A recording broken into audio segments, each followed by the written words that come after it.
ଏକ ନାଁ ନୁହେଁ, ଏକ ଇମୋସନ୍। ରତନ ଟାଟା ଜଣେ ନାଁ ନୁହନ୍ତି, ଦେଶର ଆନ୍ ବାନ୍ ଆଉ ସାନ୍।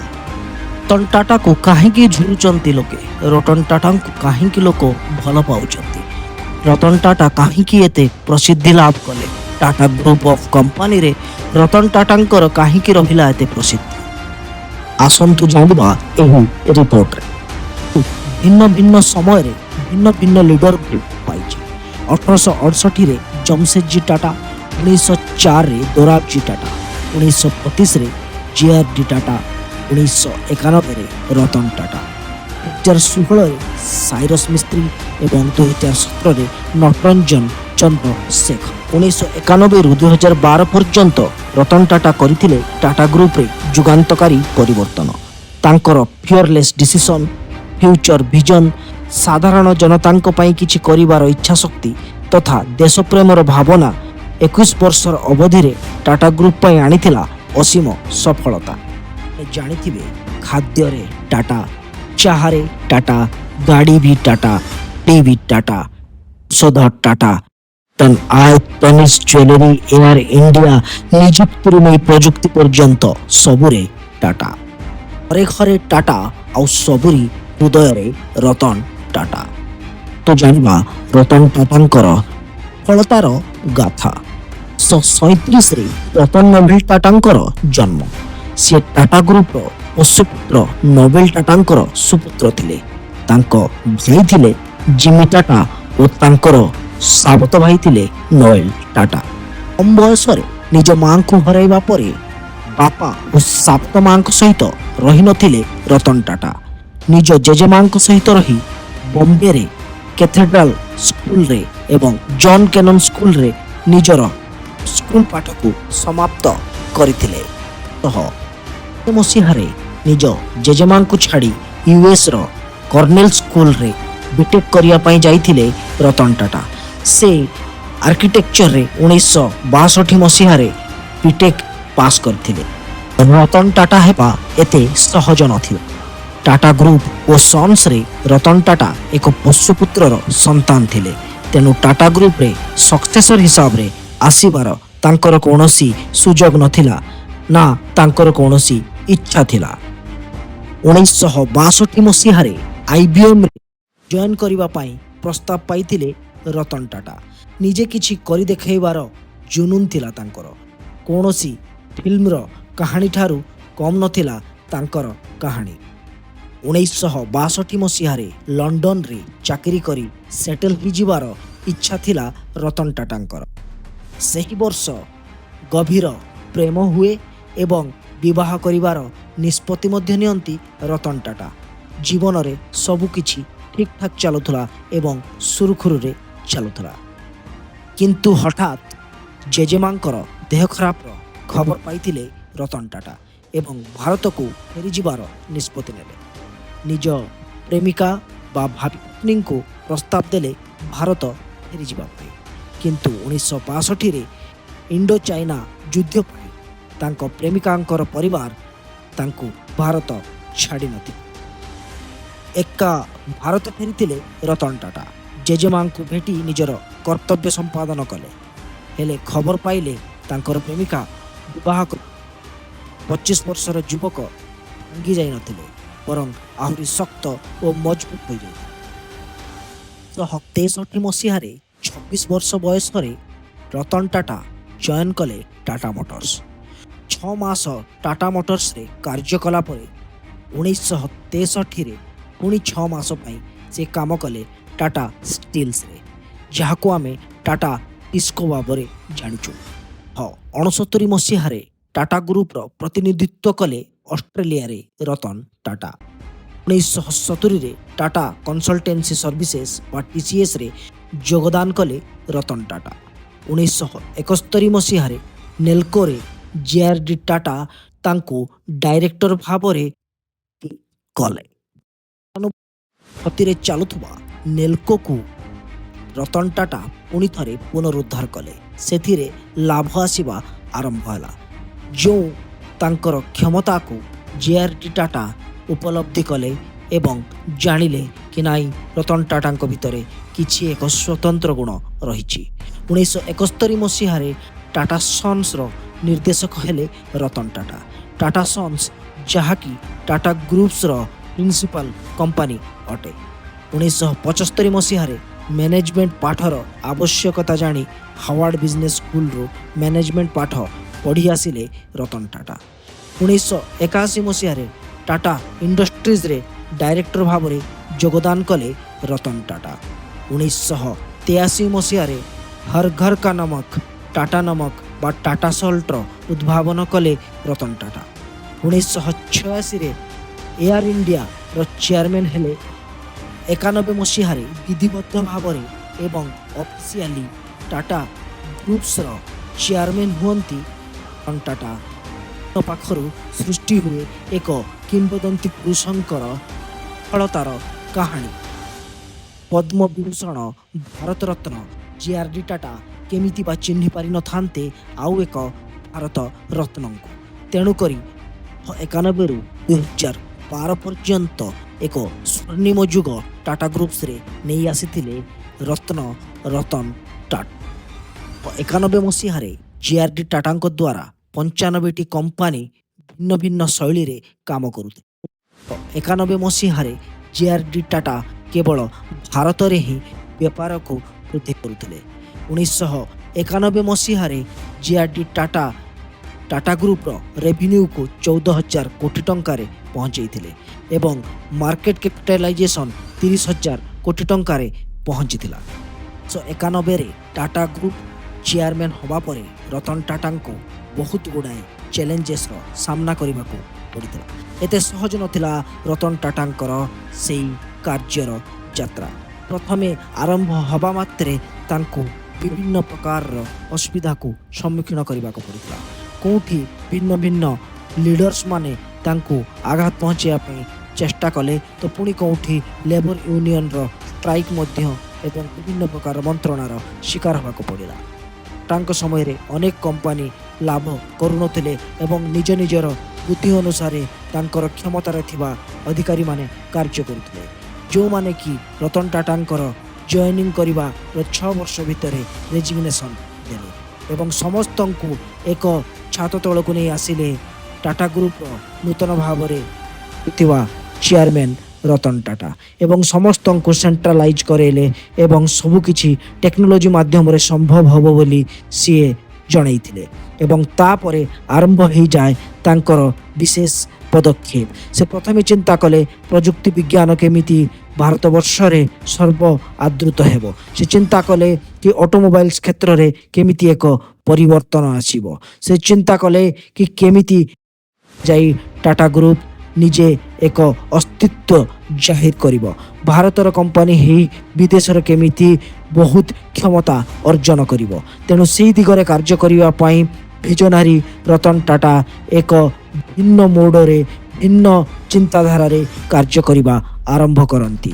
2000 ମସିହାରେ ବିଦେଶରେ କମ୍ପାନୀ କିଣିବାର କଥା ଚିନ୍ତା କରନ୍ତି ରତନ ଟାଟା।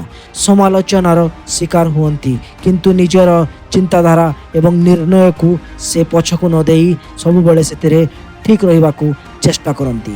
କୁହାଯାଏ ସିଏ ଠିକ୍ ନିର୍ଣ୍ଣୟ ନେଉନଥିଲେ, ବରଂ ନିର୍ଣ୍ଣୟକୁ ଠିକ୍ ବୋଲି ପ୍ରମାଣିତ କରୁଥିଲେ। ସିଏ ୟୁରୋପର ଦ୍ୱିତୀୟ ବଡ଼ ଚାହା କମ୍ପାନୀ ଟେଟ୍ଲିକୁ 2000 ମସିହାରେ କିଣିନେଲେ। କମ୍ପାନୀକୁ ଅଧିକରଣ କରିସାରିବା ପରେ ଆମେରିକାନ୍ ଇଣ୍ଟରନ୍ୟାସନାଲ ଗ୍ରୁପ ଟାଟା ଏଆଇଜିକୁ 2001 ମସିହାରେ ସେ ଅଧିକୃତ କଲେ। 2004 ମସିହାରେ Tata AIA American insurance association ସହିତ ଚୁକ୍ତିବଦ୍ଧ କଲେ ଏବଂ ତାଙ୍କ ସହିତ ଯେଉଁ ସେୟାରିଂ ଥିଲା ତାହା 50 ଭାଗ 51 ଭାଗ ନଥିଲା, ବରଂ ଯେଉଁ କମ୍ପାନୀକୁ ସେ ଅଧିକରଣ କରୁଥିଲେ ସେଥିରେ ଟାଟା ଗ୍ରୁପର ଗୋଟେ ବଡ଼ ଅଂଶୀଦାର ରହୁଥିଲା। 2005 ମସିହାରେ ବ୍ରନର ମୁଣ୍ଡ ଯାହାକି ଟାଟା କେମିକାଲ୍ସ ଅଧିକରଣ କରିବା ପଛରେ ସଫଳତା ଲାଭ କଲା। 2006 ମସିହାରେ ଟାଟା ସ୍କାଏ ଠାରୁ ଚର୍ଚ୍ଚାର ବିଷୟ, ସବୁଠାରୁ ଚକିତ ହେବାର ବିଷୟ ଏବଂ ସବୁଠାରୁ ଗର୍ବର କରିବାର ବିଷୟ ଥିଲା 2008 ମସିହାରେ ଜେଏଲ୍ଆର୍ କମ୍ପାନୀକୁ ଅଧିକରଣ କରିବା। JLR Jaguar and land rover company, food କମ୍ପାନୀର ସବୁଠାରୁ ବଡ଼ ୱାର୍କସପ୍, ସବୁଠାରୁ ଏମ୍ପ୍ଲୟି ଏବଂ ସବୁଠାରୁ ବେଶୀ କ୍ଷତି କରୁଥିବା କମ୍ପାନୀ JLR ଥିଲା। ଦିନ ଥିଲା ରତନ ଟାଟା ଯାଇ ସେଇ ଫୋର୍ଡ କମ୍ପାନୀକୁ କହିଥିଲେ କାର୍ ସହିତ ଆସୋସିଏଟ୍ ହେବା ପାଇଁ, କିନ୍ତୁ ବିଲ୍ ଫୋର୍ଡ ତାଙ୍କୁ ତାଚ୍ଛଲ୍ୟ କରି ମନା କରିଦେଇଥିଲେ। ଗୋଟେ ଷ୍ଟିଲ୍ ମ୍ୟାନୁଫ୍ୟାକ୍ଚରିଂ କରୁଥିବା କମ୍ପାନୀ କାର୍ ବିଜନେସ୍କୁ ନ ଆସିବା ଭଲ କହି, କିନ୍ତୁ 2008 ମସିହାରେ ଭାରତୀୟଙ୍କ ପାଇଁ ଗର୍ବ ଆଣିଦେଇଥିଲେ ରତନ ଟାଟା ଏବଂ ସବୁଠାରୁ ଲକ୍ଜରୀ ଏବଂ ଦାମୀ କାର୍ କମ୍ପାନୀ JLRକୁ ଅଧିକରଣ କରିଥିଲେ ଏବଂ ସାବ୍ୟସ୍ତ କରିଥିଲେ କି ତାଙ୍କର ସିଦ୍ଧାନ୍ତ ଏବଂ ତାଙ୍କର ପ୍ରତିଶୋଧ ନେବାର ତରିକା ଟିକେ ଅଲଗା। କଥାରେ ନୁହେଁ ବରଂ କାମରେ କରି ଦେଖାଇଥିଲେ ରତନ ଟାଟା। 2012 ମସିହାରେ ପଦରୁ ଅବସର ନେଲା ବେଳକୁ ରତନ ଟାଟା ଟାଟା ଗ୍ରୁପକୁ ବହୁତ ଉପରେ ପହଞ୍ଚାଇ ସାରିଥିଲେ। ଏହି 21-22 ବର୍ଷର ଅବଧି ଭିତରେ ଟାଟା ଗ୍ରୁପ ଏକ ସ୍ୱର୍ଣ୍ଣିମ ଯୁଗକୁ ଉପଲବ୍ଧି କରିଥିଲା। 2012 ବେଳକୁ ସିଏ 5,25,000 କୋଟିର ରେଭିନ୍ୟୁରେ ପହଞ୍ଚାଇ ସାରିଥିଲେ ଟାଟା ଗ୍ରୁପକୁ, ଯେଉଁଠି JRD ଟାଟାଙ୍କ ସମୟରେ 30,000 କୋଟି ଟଙ୍କାର ମାର୍କେଟ କ୍ୟାପିଟାଲାଇଜେସନ୍ ଥିଲା, ତାହା 2,25,000 କୋଟି ଟଙ୍କାର ମାର୍କେଟ କ୍ୟାପିଟାଲାଇଜେସନ୍ରେ ପହଞ୍ଚି ସାରିଥିଲା। 60% ରେଭିନ୍ୟୁ ଆଣୁଥିଲା ଟାଟା ଗ୍ରୁପ ବିଦେଶରୁ। ସେମିକଣ୍ଡକ୍ଟର ଚିପ୍ର ଉଦ୍ଭାବନ କ୍ଷେତ୍ରରେ ଟାଟା ଗ୍ରୁପ ବିଶ୍ୱରେ 1 ନମ୍ବର ହୋଇସାରିଥିଲା। ଟାଟା ହୋଟେଲ୍ସ ମହାଦେଶରେ ଏବଂ 12ଟି ଦେଶରେ 263ଟି ହୋଟେଲ କରିସାରିଥିଲା। ଟାଟା ଫାଇବର ଏବେ 190ଟି ଦେଶରେ ତାର ଅବସ୍ଥିତି ଅଛି, ଯାହାକି ବିଶ୍ୱରେ ଫାଇବର ନେଟୱାର୍କ କ୍ଷେତ୍ରରେ 25% ଅଂଶୀଦାର ଅଟେ, ଯେଉଁ ଅଂଶଟି ବିଶ୍ୱରେ ନମ୍ବର 1 ବା 1 ନମ୍ବର କରିବାରେ ଟାଟା ଗ୍ରୁପକୁ ସ୍ଥାପିତ କରିଅଛି। 26 ନିଜର ଷ୍ଟିଲ୍ ଉତ୍ପାଦକୁ ପହଞ୍ଚାଇବାରେ ସକ୍ଷମ ହୋଇସାରିଥିଲା। ସାରା ବିଶ୍ୱରେ 11 ନମ୍ବର ସ୍ଥାନ ଅଧିକରଣ କରିଥିଲା ଟାଟା ଷ୍ଟିଲ୍, ଯାହାକି ଏବେ 10 ନମ୍ବର ସ୍ଥାନରେ ଟାଟା ଷ୍ଟିଲ୍ ଅଛି। TCS, ଯାହାକି ଟାଟା କନସଲଟେନ୍ସି ସର୍ଭିସେସ୍, 50ଟି ଦେଶରେ ନିଜର କାର୍ଯ୍ୟାଳୟ କରି ହଜାର ହଜାର ଲୋକଙ୍କୁ ଚାକିରି ଦେଇ ସେଠାରେ ଏମ୍ପ୍ଲୟମେଣ୍ଟ କ୍ରିଏଟ୍ କରୁଥିଲା। ଆଜି ଦେଶର ସେକେଣ୍ଡ ଲାର୍ଜେଷ୍ଟ ଏମ୍ପ୍ଲୟିଜ୍ ହେଉଛନ୍ତି ଟାଟା କନସଲଟେନ୍ସି ସର୍ଭିସେସ୍ର, ଯାହାକି ଇଣ୍ଡିଆନ ରେଲୱେ ପରେ ଦ୍ୱିତୀୟ ସ୍ଥାନ ହାସିଲ କରିବାରେ ସକ୍ଷମ ହୋଇଅଛି। ଭାରତରେ ସବୁଠାରୁ ଅଧିକ ଏୟାର କଣ୍ଡିସନ ମ୍ୟାନୁଫ୍ୟାକ୍ଚରିଂ କରିବା କ୍ଷେତ୍ରରେ ଟାଟା ଭୋଲ୍ଟାସ୍ ଆଜି 1 ନମ୍ବର, ଯାହାର ମାର୍କେଟ ସେୟାର ହେଉଛି 21.2%। ତାର ୱିଣ୍ଡୋଜ ଏୟାର କଣ୍ଡିସନର ଶତକଡ଼ା ହେଉଛି 36। ସଲ୍ଟ, ଯାହାକି ହର ଘର କା ନମକ କୁହାଯାଏ, ତାର ମାର୍କେଟ ସେୟାର ହେଉଛି 40%। ସେହିଭଳି ତନିଷ୍କ ଜୁଏଲାରୀର 8% ଏବଂ ଟାଇଟନ୍ ୱାଚ୍ କ୍ଷେତ୍ରରେ 60% ହାସିଲ କରି ଟାଟା ଟାଇଟନ୍ ଆଜି ଉତ୍ପାଦନ କ୍ଷେତ୍ରରେ ଏବଂ ସମସ୍ତଙ୍କ ଘରେ ପହଞ୍ଚିବା କ୍ଷେତ୍ରରେ ସର୍ବପ୍ରଥମ। ଟାଟା ମୋଟର୍ସ 12.3% ଏବଂ ଟାଟା ମୋଟର୍ସ EV 1%। ଏୟାର ଇଣ୍ଡିଆର ମାର୍କେଟ ସେୟାର 27% ଡୋମେଷ୍ଟିକ ଏବଂ 24% ଇଣ୍ଟରନ୍ୟାସନାଲ। ତେଣୁକରି ଘରେ ଘରେ ଟାଟା, ଆଉ ସବୁ ଓଠରେ ଟାଟା, ସବୁ ମନରେ ଏବଂ ହୃଦୟରେ ଟାଟାର ସାକାର କରିପାରିଛନ୍ତି ରତନ ନୋବେଲ ଟାଟା। କେବଳ ବିଜନେସ୍ରେ ନୁହେଁ, ଫିଲାନ୍ଥ୍ରୋପିଷ୍ଟ ହିସାବରେ, ଦେଶପ୍ରେମୀ ହିସାବରେ, ସମାଜସେବା ହିସାବରେ ଟାଟା ଭାରତରେ 1 ନମ୍ବର। ସ୍ୱାସ୍ଥ୍ୟ ଏବଂ ଶିକ୍ଷା କ୍ଷେତ୍ରରେ ଟାଟାର ଏକ ବିଶେଷ ଯୋଗଦାନ ରହିଛି। ତାଙ୍କର 20ଟି ହସ୍ପିଟାଲ 7ଟି ରାଜ୍ୟରେ ରହିଅଛି, ଯେଉଁଠି ହଜାର ହଜାର ଏବଂ ଲକ୍ଷ ଲକ୍ଷ ରୋଗୀ ବିଭିନ୍ନ ପ୍ରକାରର ରୋଗରେ ଚିକିତ୍ସା ହେଉଛନ୍ତି। 44,000 ସ୍କୁଲ ଏବଂ 2 ଲକ୍ଷ ଟିଚରଙ୍କୁ ନିଯୁକ୍ତି ଦେଇଛି ଟାଟା। 1000ରୁ ଅଧିକ ସ୍କୁଲ ପ୍ରୋଗ୍ରାମ୍ସ ଚଲାଉଛି ଟାଟା।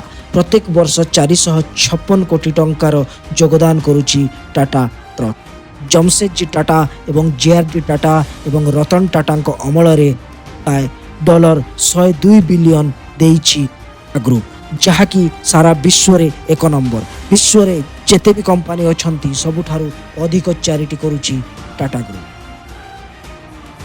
6 26/11 ଆତଙ୍କୀ ହାମଲାରେ ଯେତେବେଳେ ରତନ ଟାଟାଙ୍କ ପାଖକୁ ଫୋନ୍ ଯାଏ କି ଆତଙ୍କବାଦୀମାନେ ତାଜ ହୋଟେଲରେ ଆକ୍ରମଣ କରିଅଛନ୍ତି ବୋଲି, ସେତେବେଳେ ରତନ ଟାଟା କୁହନ୍ତି ଯେ ଯଦି ଦରକାର ପଡ଼େ ସମଗ୍ର ହୋଟେଲକୁ ବିସ୍ଫୋରଣ କରି ଉଡ଼େଇ ଦିଅନ୍ତୁ, ମୋର ସମ୍ପତ୍ତି ନଷ୍ଟ ହେବାର କୌଣସି ଦୁଃଖ ନାହିଁ, ବରଂ କୌଣସି ବି ଆତଙ୍କବାଦୀ ବଞ୍ଚିବା ଉଚିତ ନୁହେଁ।